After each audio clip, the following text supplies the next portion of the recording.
inflation. Just about everything we buy these days costs dramatically more than it did just a few years ago. Is that, as Kamala Harris has suggested, price gouging?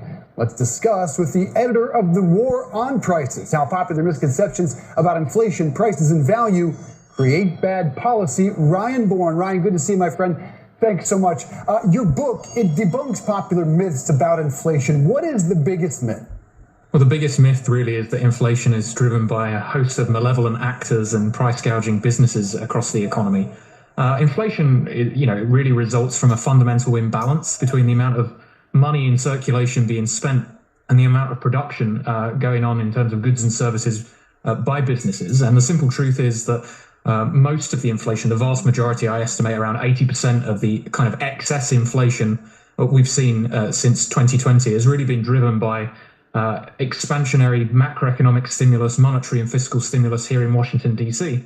But it, of course, suits the politicians to deflect blame for that onto corporations because they're ultimately the ones that change the sticker prices on their products.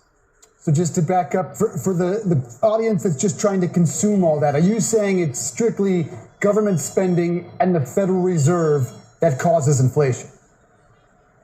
Yes, I mean, primarily it's the responsibility lies with the Federal Reserve. We saw a huge expansion in the money supply, the amount of money in circulation from 2020 through to late 2021.